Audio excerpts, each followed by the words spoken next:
The Battle of Lepanto, fought on October 7, 1571, was a significant naval engagement between the Holy League, a coalition of Catholic maritime states, and the Ottoman Empire.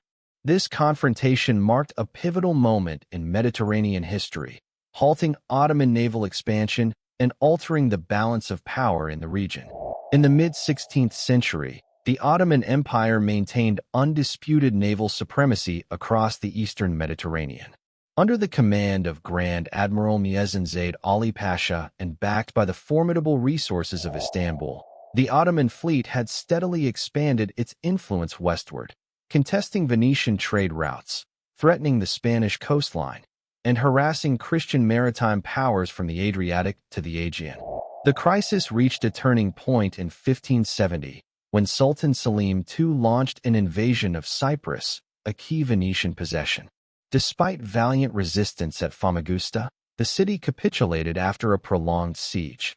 The brutal execution of the Venetian commander, Marco Antonio Bragadin, who was flayed alive after being promised safe conduct, sent shockwaves through Europe. For Venice, the loss was not only territorial but symbolic. It exposed the Republic's vulnerability and the raw violence of Ottoman military justice. Against this backdrop, Pope Pius V undertook a diplomatic and theological campaign to unite the often fractious Catholic states of Europe. The objective was clear: form a military alliance to halt further Ottoman expansion and defend Christendom's Mediterranean frontier. The result was the creation of the Holy League in May 1571, a coalition forged not through shared political goals, but through papal authority and the existential urgency of Ottoman aggression. The Holy League brought together several major powers: the Spanish Empire under Philip II, the Republic of Venice, the Papal States, and several smaller Italian duchies including Genoa, Savoy, and Tuscany. The Knights of Malta, still reeling from their siege in 1565, also joined. Each member contributed ships, manpower, and resources to form a unified fleet under a single command, an unprecedented arrangement for Catholic Europe, often divided by dynastic rivalry and conflicting territorial ambitions. Command of the coalition fell to Don Juan of Austria, the 24-year-old illegitimate half-brother of King Philip II. Young, charismatic, and politically acceptable to both the Spanish and the Italians, Don Juan was given authority over a fleet that would number over 200 galleys and carry more than 80,000 men, sailors, soldiers, and oarsmen alike. Religious fervor infused the enterprise. A papal banner depicting Christ crucified was raised over the flagship, and the entire force received a blessing before departure. This was not only a military coalition, it was framed as a holy endeavor, a crusade against Ottoman expansionism. The Mediterranean, long a fluid frontier between Islamic and Christian spheres, was now poised for a decisive confrontation. The Holy League represented the last great collective military effort of Catholic Europe before the age of nation-states. And for the Ottomans, the campaign would test the limits of their Western ambitions. The fleets that clashed at Lepanto in October 1571 represented the largest concentration of naval power seen in the Mediterranean since antiquity. On one side, the Holy League assembled an armada composed primarily of galleys, long, narrow-oared warships optimized for maneuver and boarding actions in coastal waters. The core of the fleet came from three principal contributors: the Spanish Empire, the Republic of Venice, and the Papal States. Supplementing them were squadrons from Genoa, Savoy, Tuscany, and the Knights of Malta. At the head of this coalition stood Don Juan of Austria, the 24-year-old half-brother of Philip II of Spain. Though young, Don Juan possessed both military aptitude and political acceptability. He was entrusted with overall command, navigating not only the strategic demands of naval warfare, but the competing interests of the various Catholic powers. Beneath him, three distinguished commanders held authority over the fleet's principal divisions. Agostino Barbarigo led the Venetian left wing. Marcantonio Colonna commanded the Papal center under Don Juan's direct oversight, and Giovanni Andrea Doria, representing Genoese and Spanish interests, controlled the right wing. The Holy League fleet numbered around 206 galleys and 6 Venetian-designed galleasses. These galleasses were larger, heavily armed hybrid ships, mounting broadside artillery that would play a decisive role in the coming battle. In total, the Holy League carried over 28,000 soldiers and marines, with another 40,000 rowers and sailors. Opposing them was the Ottoman Navy, a formidable force under the experienced command of Muezzin Zayd Ali Pasha. The Ottoman fleet boasted roughly 222 galleys and 56 lighter galleots. These ships, though less heavily armed than their Christian counterparts, were crewed by experienced sailors and complemented by elite Ottoman infantry, including large contingents of Janissaries stationed aboard key vessels. Ali Pasha commanded from the flagship Sultana, flanked by 2 major commanders, Mem Sirocco of Alexandria on the right flank, and Ulik Ali, also known as Kilik Ali Pasha, on the left. Ulik Ali, a corsair of Albanian origin who had risen through Ottoman naval ranks, brought exceptional tactical skill to the confrontation. A critical difference lay in the composition of the rowing crews. The Ottoman fleet relied heavily on Christian slaves, prisoners from previous campaigns, who labored under chains.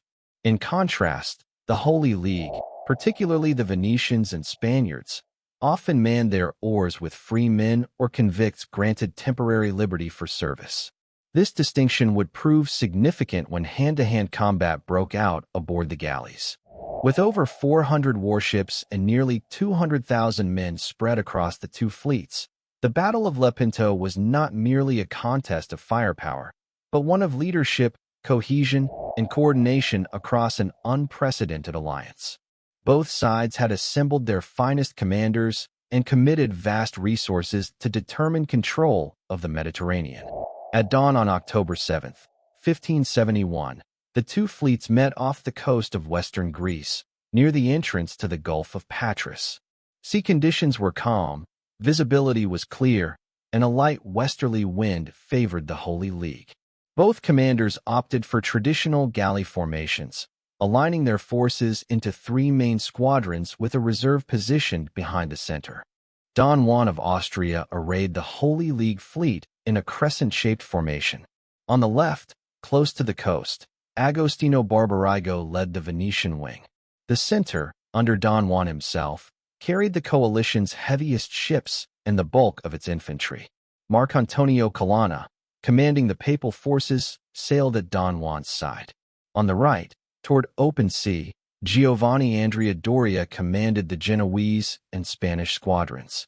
Alvaro de Bazan, seasoned and cautious, held the reserve line to reinforce any sector that faltered. In front of the Christian line, 6 Venetian galleasses were positioned. These floating fortresses, mounted with heavy artillery, were anchored slightly ahead of the main formation. Their purpose was to break the momentum of the Ottoman advance and disorganize their line before the galleys could engage. Opposite them, Muezzin Zayd Ali Pasha mirrored the crescent deployment. He commanded the Ottoman center, with the Sultana bearing the green banner of the Prophet. To his right, Mem Sirocco's Egyptian squadron hugged the coastline. On the left, Ulik Ali extended the Ottoman line toward the open sea, facing Doria. The Ottoman reserve, less coordinated, lacked a central command structure. As the fleets approached, the galleasses opened fire. Their broadsides shattered the bows of oncoming Ottoman galleys, causing confusion and disruption even before the main lines collided. Despite this, Ali Pasha pressed forward, determined to bring the central forces into melee. In the center, the clash was brutal and decisive. La Real, Don Juan's flagship, engaged Sultana directly.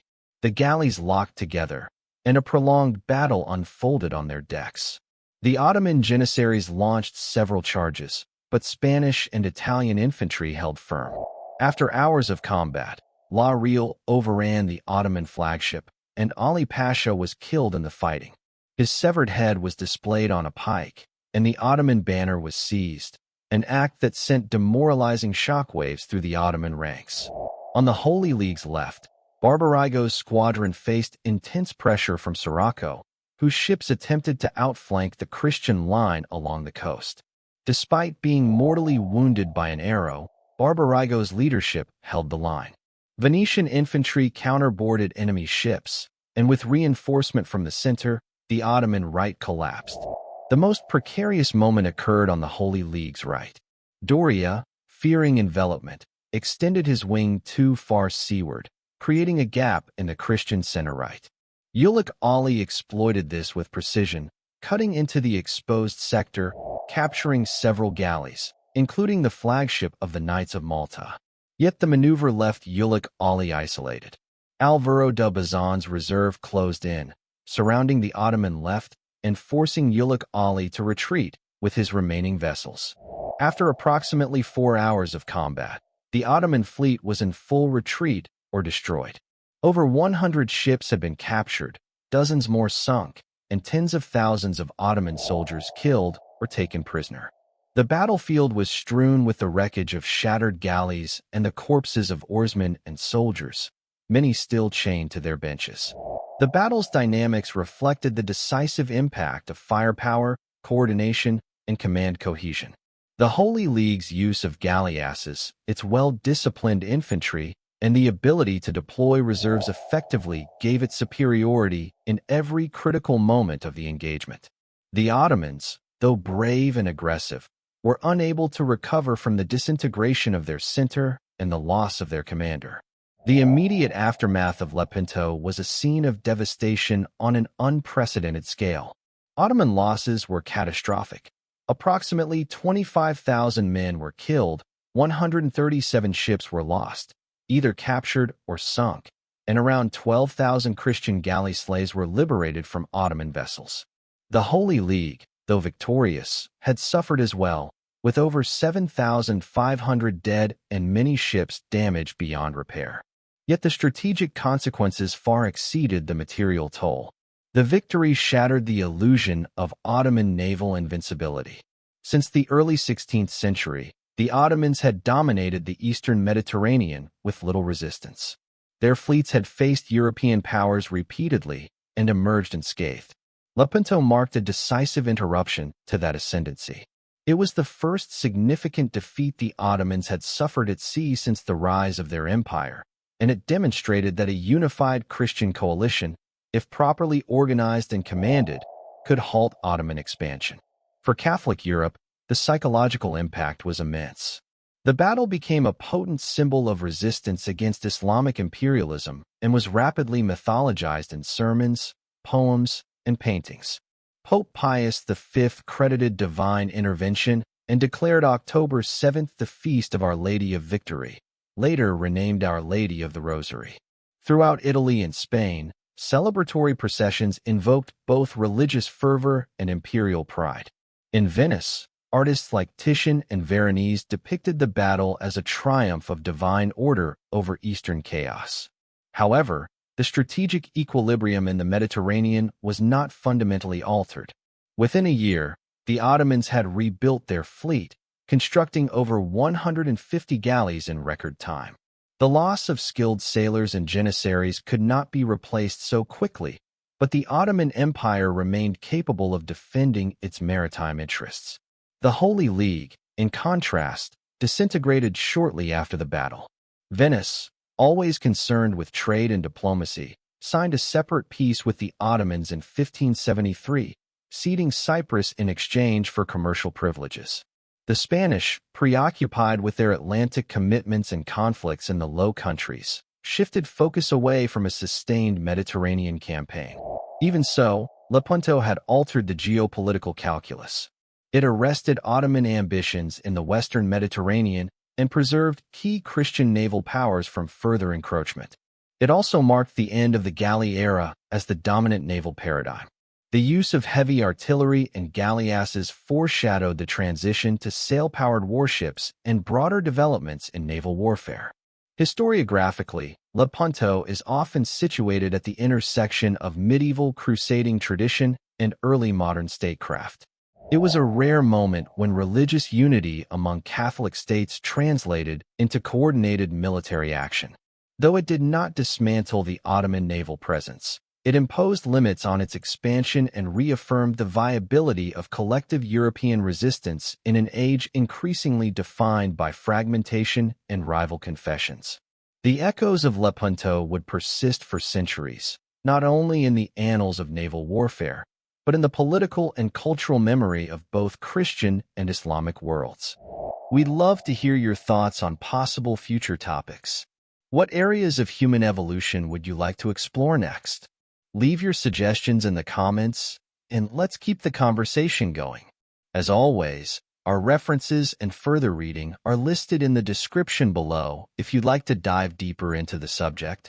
Thanks for watching, and we'll see you in the next episode.